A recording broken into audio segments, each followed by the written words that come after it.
আসসালামু আলাইকুম, তোমাদের সবাইকে স্বাগতম স্টাডি বুটস বিডিতে।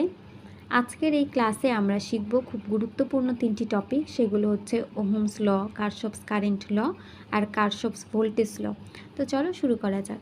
প্রথমে আমরা দেখব ওহমস লটা আসলে কী। তো এখানে দেখতে পাচ্ছি Ohm's law states that the current through a conductor is directly proportional to the voltage across each given a constant resistance. অর্থাৎ একটি পরিবাহকের মধ্য দিয়ে প্রবাহিত কারেন্ট, যেটি সরাসরি অনুপাতে বৃদ্ধি পাচ্ছে তার দুই প্রান্তের থাকা ভোল্টেজের সাথে, যদি তখন রেজিস্ট্যান্স অপরিবর্তিত থাকে, মানে তখন সেই রেজিস্ট্যান্সটির কোনো পরিবর্তন ঘটবে না। তা থেকে আমরা বলতে পারি যে ভোল্টেজ যত বেশি হবে কারেন্টও তত বেশি হবে যদি রেজিস্ট্যান্সটি স্থির থাকে। তো মানে ভোল্টেজ আর কারেন্ট একে অপরের সাথে সরাসরিভাবে সম্পর্কিত এখানে। তো এখানে দেখো যে ভোল্টেজ সমানুপাতিক আই, মানে বোঝানো হয়েছে যে ভোল্টেজ আই এর সাথে সম্পর্কিত। তো এটা থেকে আমরা লিখতে পারি V is equal to I R. তো এখানে ভি বলতে আবার বোঝানো হয়েছে ভোল্টেজকে, আই বলতে বোঝানো হয়েছে কারেন্টকে, আর বলতে বোঝানো হয়েছে এই রেজিস্ট্যান্সকে। তো এই ছিল তোমার ওহমস ল এর বেসিক কিছু ধারণা। এখন আমরা যাব পরবর্তী টপিকে, সেটি হচ্ছে কারশফস কারেন্ট ল। কারশফস কারেন্ট লটা আসলে কী, তো চলো দেখা যাক।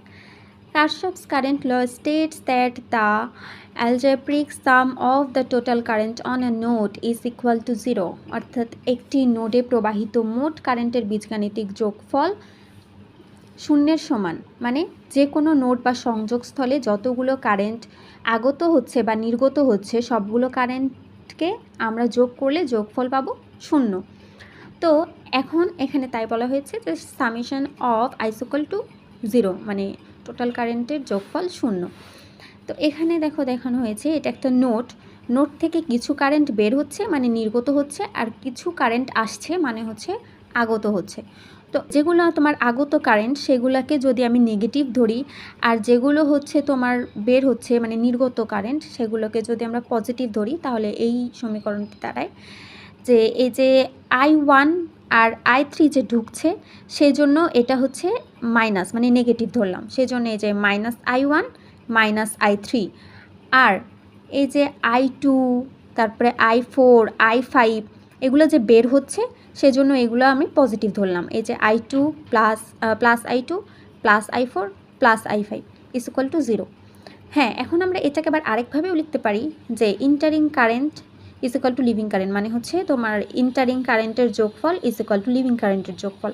মানে যেগুলো বের হচ্ছে সেগুলোকে এক পাশে রাখলাম, আর যেগুলো হচ্ছে ঢুকছে সেগুলোকে এক পাশে রাখলাম। মানে এই যে I1 প্লাস I3 এটা তো ঢুকছে, সেই জন্য এটা হচ্ছে ইন্টারিং কারেন্ট, এটা হচ্ছে এক পাশে রাখলাম, ইজ ইকুয়াল টু যেটা বের হচ্ছে মানে লিভিং কারেন্ট সেটাকে আবার এক পাশে রাখলাম সেগুলোর যোগফলকে। তারপরে তোমার এখান থেকে এই যে নোট, আসলে নোটটা কি?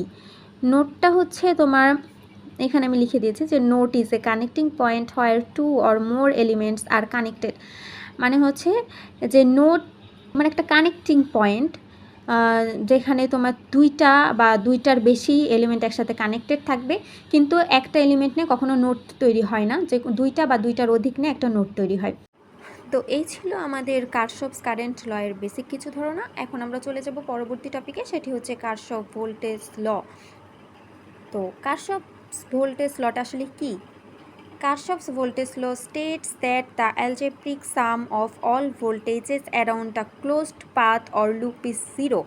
অর্থাৎ একটি বন্ধ লুপ বা পথকে ঘিরে সকল ভোল্টেজের বীজগাণিতিক যোগফল শূন্যের সমান হয়। এখানে তাই দেখানো হয়েছে summation of V is equal to 0। অর্থাৎ এখানে সকল ভোল্টেজের বীজগাণিতিক যোগফল শূন্যের সমান হয়ে গেছে। এটা হচ্ছে একটা ক্লোজড লুপ।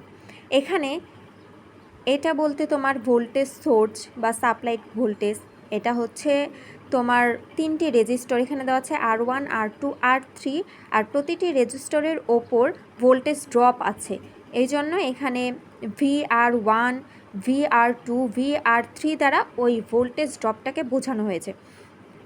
আর এখানে -VS হয়েছে, এই যে এখানে -VS হয়েছে কারণ আমরা ভোল্টেজ সোর্সের পজিটিভ টার্মিনাল থেকে নেগেটিভ টার্মিনালে যাচ্ছি, মানে এই যে পজিটিভ টার্মিনাল থেকে আমরা নেগেটিভ টার্মিনালে যাচ্ছি, মানে লুপটা ঘুরে এই মাইনাস দিয়ে কিন্তু ঢুকছে। তো আমরা এটা পজিটিভ টার্মিনাল থেকে এভাবে নেগেটিভ টার্মিনালের মধ্য দিয়ে ঢুকছি। তারপরে এই যে রেজিস্টর, এই রেজিস্টরগুলোতে কারেন্ট যেদিকে যাচ্ছে আমরা সেদিকে ভোল্টেজ ড্রপ ধরেছি, তাই ওগুলো পজিটিভ হয়েছে, মূলত পজিটিভ হয়েছে। আর এই যে এখানে আমরা সাজিয়ে লিখেছি, মানে হচ্ছে ভোল্টেজ সোর্স যে পরিমাণ তোমার শক্তি দিচ্ছে তা পুরোটাই রেজিস্টরগুলোর মধ্যে খরচ হয়ে যায়। এটাই কারশফস ভোল্টেজ ল এর মূল লক্ষ্য বা মূল নীতি। তো এই ছিল আজকে আমার Ohm's law, Kirchhoff's current law, Kirchhoff's voltage law related কিছু বেসিক জিনিস তোমাদেরকে ধারণা দেওয়ার। তো এই ছিল আজকের ক্লাস। যদি ভিডিওটি ভালো লেগে থাকে অবশ্যই লাইক, কমেন্ট, শেয়ার করতে ভুলো না, আর সাবস্ক্রাইব করে দিও। পরবর্তী ক্লাসে আমরা আরও শিখব গুরুত্বপূর্ণ কিছু টপিক। ততক্ষণ সবাই ভালো থেকো, সুস্থ থেকো। আল্লাহ হাফেজ।